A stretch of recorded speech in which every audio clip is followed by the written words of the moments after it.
Hey, what is going on, everybody? Welcome to Upkick MMA, episode 190. I am Brennan. UFC Fight Night, Cater versus Allen. Prelims. We're going to cover the prelims here, including the fight between Roman Dolidze versus Phil Hawes, Marcos Rogerio de Lima versus Andrei Arlovski, Junyong Park, Joseph Holmes, and the rest of the prelim card here. If you're looking for the main card, including the main event, that's in the last video. I also covered Bellator and the boxing match, Anderson Silva versus Jake Paul this weekend. So, real quick before we get started, if you like MMA, you like podcasts about MMA, I break down fights here, 2 or 3 videos every single week, breaking down almost every single fight from UFC, PFL, Bellator. I score them, go over controversies, that kind of stuff, talk about those things. Subscribe to the channel so you know when the next video is coming out. Let's get started. All right. Just like the main event, oddly enough, and unfortunately enough, this fight ends with an injury. So, well, because of an injury, not with an injury necessarily. Roman Dolidze getting the win over Phil Hawes. This it was a decent fight while it lasted. So Roman landed hard leg kicks and decent straights. Again, if you watch my other videos already from covering this weekend, other than the boxing match, leg kicks were the talking point. Everybody was doing them. Everybody was throwing them. It's the new hip thing. It's like the CrossFit of MMA. Everybody's doing it now. Hawes got a takedown, and from the guard, Roman was landing some really hard elbows. So even though Hawes was in control, Roman was landing some good elbows. Roman had a leg lock, and he heard a pop, right? Like Hawes probably blew out his knee, and then Dolidze let it go. They both got up, and they separated. Hawes backed up. Dolidze said, "Are you good?" The referee stepped in. I think it was Dan Maragliata. It was very weird. After that sequence, Hawes went back to fighting, and there was a talking point. They were making a point like, "Oh, hey, fighters have fought with busted knees before. It's happened." TJ Dillashaw won the fight controversially, but it was a close fight versus Corey Sandhagen. He tore his knee apart in that first round. Who else did it? Josh Emmett. They mentioned him. He tore his knee in a fight and continued to fight and actually got the win there. So it has happened before. This was caused by Dolidze's leg lock, twisting the knee apart. It's why I'm not a huge fan of them in general. Not that I don't think they're an effective technique. I absolutely do. They are an effective technique, and they have dire consequences for both fighters if you don't get the leg lock, because you require all 4 limbs to go for them. So you have to use both your arms and your legs to get that leg lock. You ain't got nothing defended in your face. While it was standing, there was some interesting things that happened afterwards. Hawes was able to throw some big shots at him, trying to get the get the fight over with, because he was compromised and he couldn't move around very well. So Dolidze won this pretty much from start to finish. Roman landed a really big nasty hook, and Hawes went down. He went out, and he put a stamp on this one. So unlike the main event, this ended definitively. Definitively because of technique, both because he caused the injury and then also he knocked him out cleanly. So Dolidze got the win. The talking point of Phil Hawes getting injured is a possibility. You can make that argument, but it was caused by a technique from Dolidze. Now, if you're looking for a specific fight on the prelims, the timestamps are down below, letting you know when those all are. So let's talk about not my favorite thing that happened. Oh, okay. Andrei Arlovski taking on Marcos Rogerio de Lima.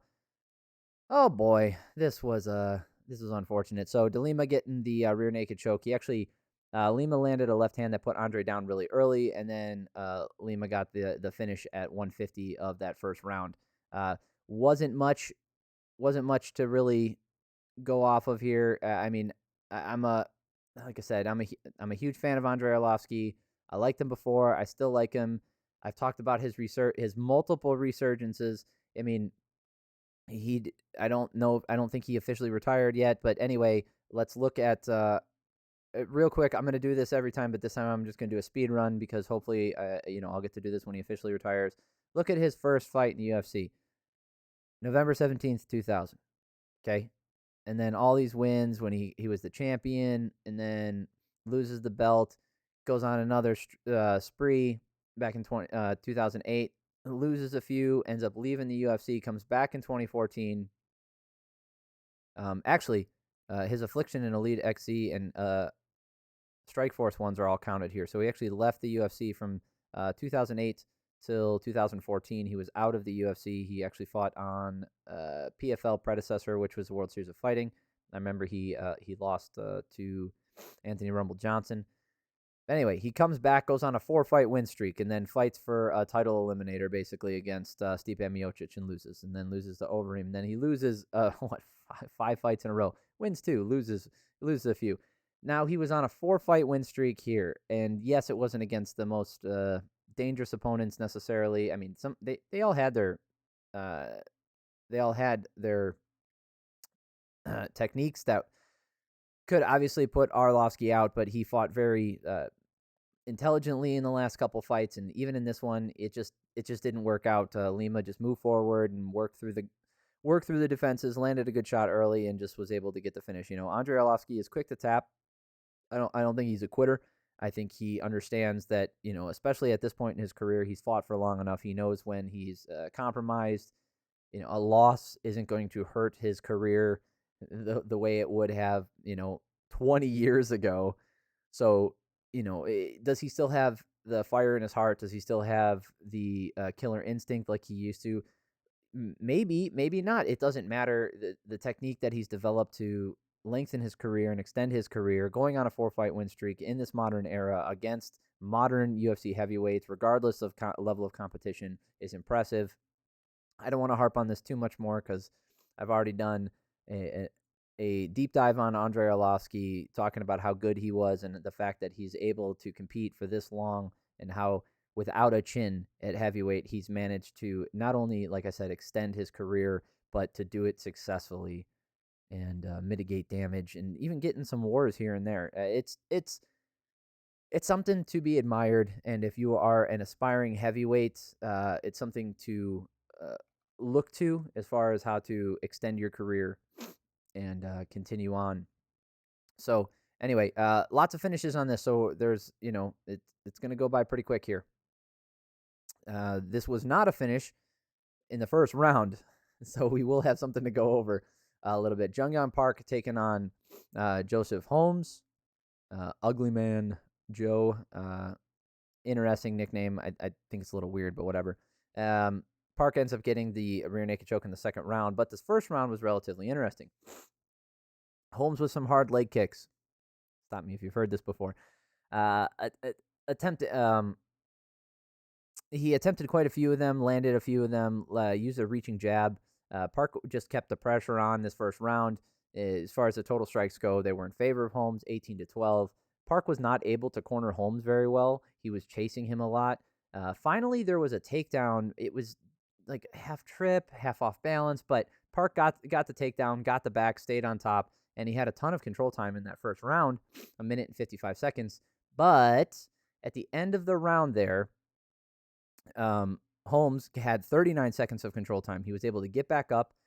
Holmes was not defending the rear naked choke very well, but he muscled his way out, worked his way out, got a little bit gritty, just a little, worked his way to the feet, and then he actually took the back. And this first round was close because on the feet, Holmes did the damage. And when it was on the ground, Park did have more control time, but he didn't do the damage, and he wasn't that close to a submission, right? It wasn't locked in. Holmes was able to get the back for, the last 40 seconds of this fight, or this 40 seconds of this round, basically. And he was landing damage when he was on the ground. So how do I lean? I leaned towards Holmes in that first round, and one of the judges did give it. Ben Cartledge actually gave it to Holmes. Two, Rick Winter and Ben Cartledge gave it to Holmes. One judge gave it to Park. But that is non-consequential because in the second round, Park got in on the clinch really early, got the back, got the takedown. He actually got the body lock and then jumped and used his knees to kick out the knees of Holmes, took the back that way, got in mount, did some damage. Holmes turned around, and then he ended up getting the rear naked choke. So really good finish for Junyong Park. He's been successful. He's got wins over let's see, he's got the loss to Anthony Hernandez. Okay. Marc-Andre Barrio, John Phillips, Tafon Nchukwi. That's a good win. Lost to Gregory Rodriguez. Eric Anders, and now Joseph Holmes. So he is a good fighter. He's durable. You call him the Iron Turtle because, I mean, he represents that pretty well. He's kind of a softer body individual with really good grit and a hard chin. And he just, he wears people down and moves forward. As far as Joseph Holmes goes, he's got a lot of skills, and he's still really raw, though. And he's got to shore this some of this stuff up if he wants to be successful in the long term. I do believe he does have the skills to do it, and he can make some improvements, but we have to see if he does that. Speaking of improvements and trying to have a long UFC career, Chase Hooper, geez, good grief, man. Steve Garcia ends up getting a knockout in the first round here. Holy shit, this was bad. Holy shit, this was bad. All right, so in this short fight, so a minute and 32 seconds into this first round. Was that really it? I felt like that first round went on forever. Maybe it's because I was watching a guy get fucking beat to death. Holy shit. Chase was walking forward and getting tagged, right? His head movement's horrible. His striking's not great. His defense is not good on the feet. Still isn't. Steve landed a really big left hook and put Chase down. Then he got back up and he got knocked down again. Chase was taking so much damage. The total strikes 29-10 in favor of Garcia, and most of those were giant hard shots. Chase did land some of his own. He had some spinning techniques. He did land some good shots, but he just doesn't have the power or the speed to really do damage to a lot of these guys. One more knockdown, and it was over. Garcia ends up getting the finish here in the first round, like I said. Dude, Chase really needs to fix some holes in his game. He hasn't improved that much since his debut, and he's still super hittable. His career is going to be really short if he doesn't shore up these holes, right? Obviously, he has wins in the UFC. He can beat people in the UFC, and he has a lot of talent when it comes to the ground. He's crafty on the ground. He's wiry. He's got wiry. If you know that movie, it's a good one. Anyway, dude, it's just this isn't even a good picture of it, but God, he took so many of these big shots. Anyway, he's got a lot of skills on the ground, and there's a lot of improvements that can be made on the feet. And yeah, he's 23 and he's been fighting for 3 or 4 years now in the UFC. And he was a raw talent when he came in, and he's had a couple surprising freaking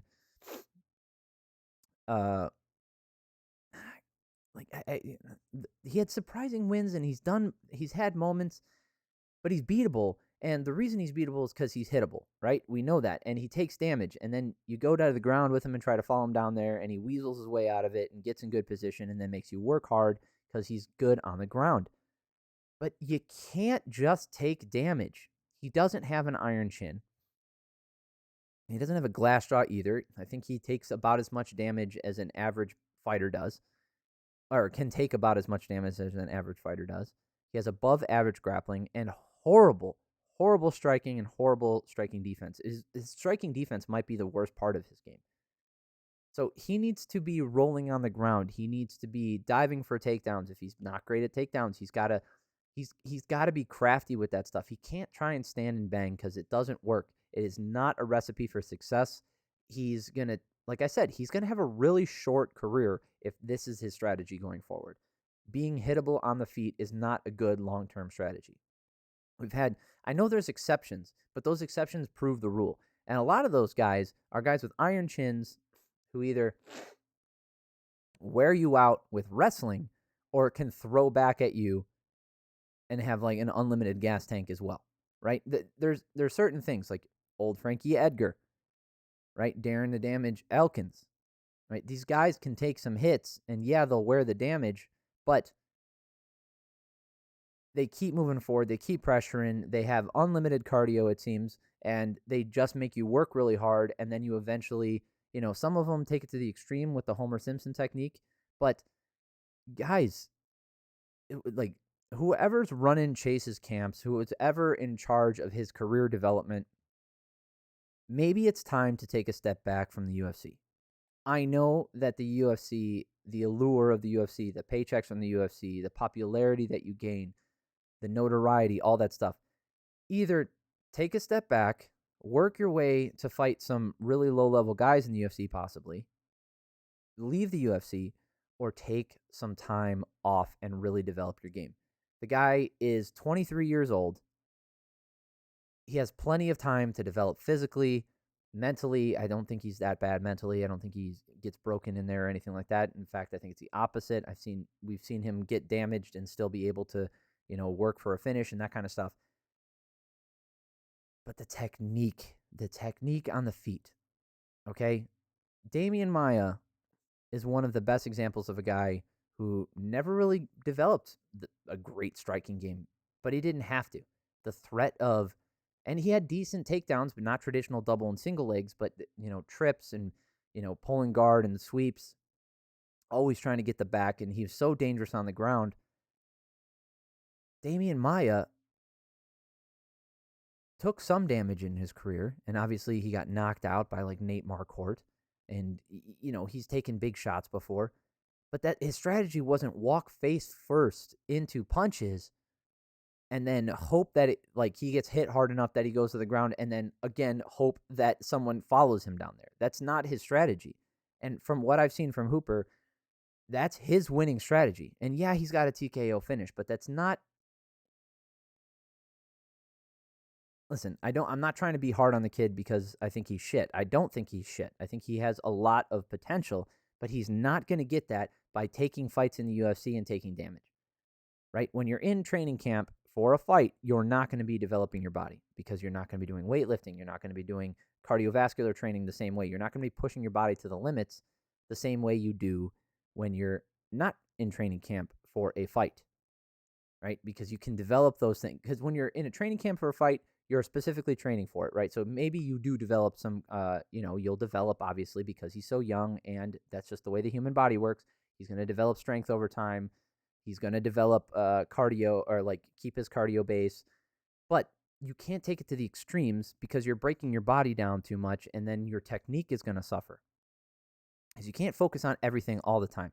You have to really focus on something, improve in that part of the game, and then when you get into fight camp, then you dial that back, and then you go into fight preparation, which involves a lot of things. But you can't even. I guess you could technically just focus on striking for the entire camp and not develop anything else. But if you have the time, being 23 years old, develop those things first. Off camp. Develop those, train those, really bring them up. And if you are going to take a fight, still develop those, but you got to come in with a better strategy than this. And I think he should really, really invest in some Imanari rolling techniques and, some weird sweeps, pulling guard.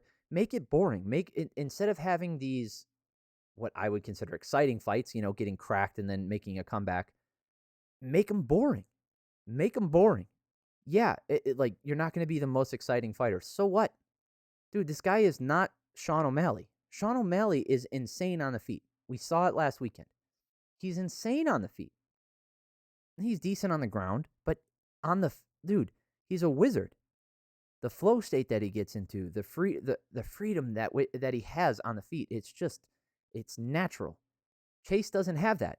Every fight starts on its feet, and you have to work to get it to the ground. If you don't have the wrestling base for that, or you can't impart your wrestling base because of lack of strength or whatever else based off of your opponents, dude, and then be more selective with who he's fucking fighting against.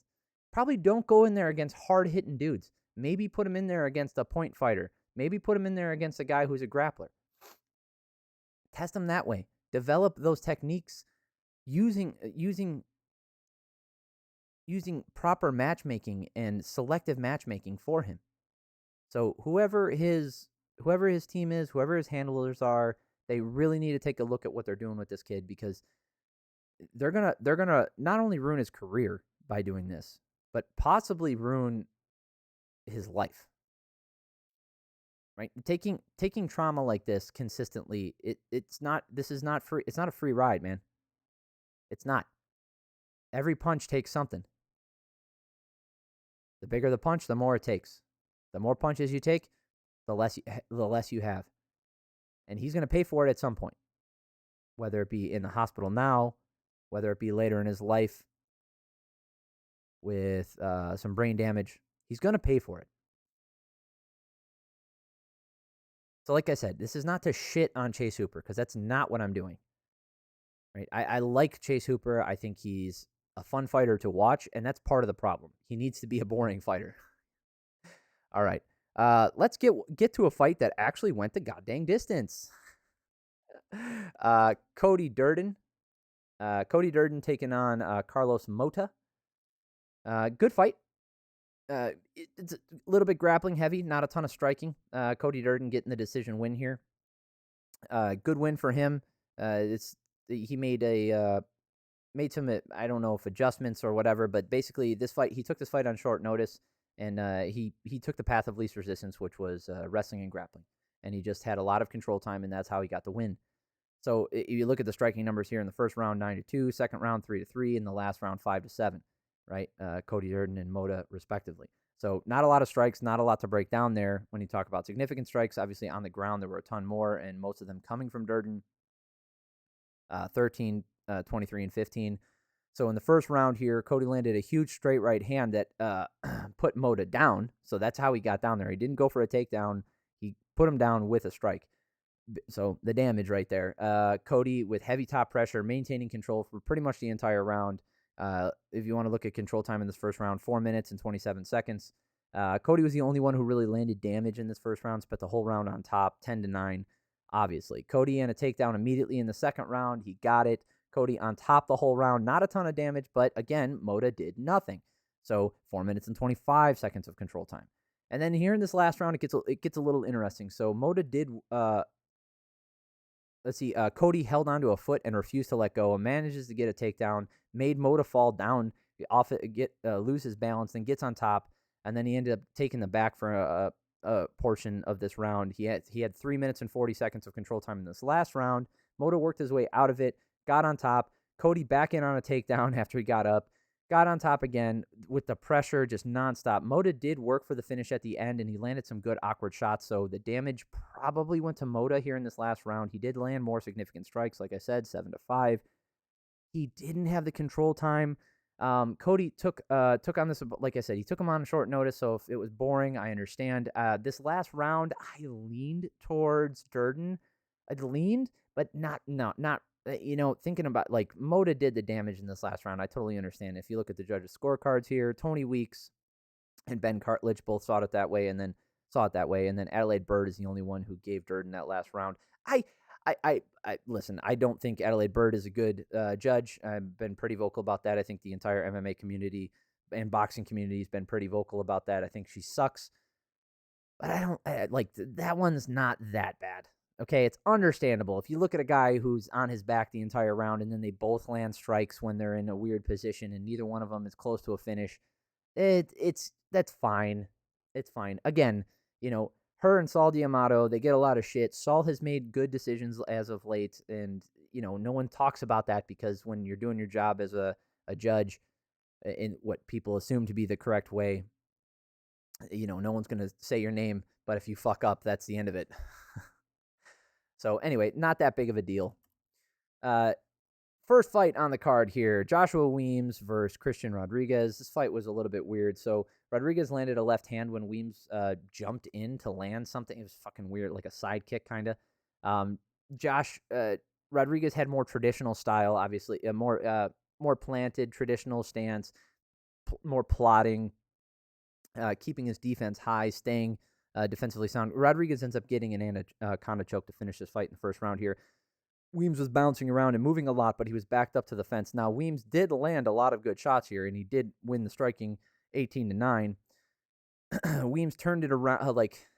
Weems ended up turning it around and managed to get control for a bit here. Clinched, landing a couple shots on the way in. Then he got a takedown himself, but it went right back.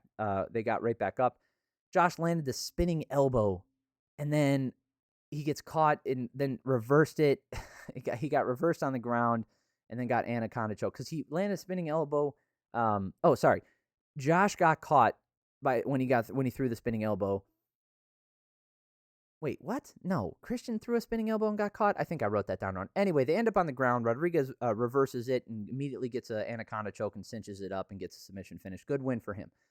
That is it for this. That is it for this fight night. If you're interested in this kind of stuff and you made it this far, I appreciate it. Subscribe to the channel so you know when the next video is coming out. I cover like all these fights. I break them down round by round like I just did. I'd appreciate it. If you like the video, press the like button. Thank you. This is the last one I'm probably going to do for this weekend. I was talking about, I said I was going to do the Bellator prelims, but it's already pretty late and it's a little late for that. So anyway, I appreciate you all. Hope you have an amazing week and I love y'all.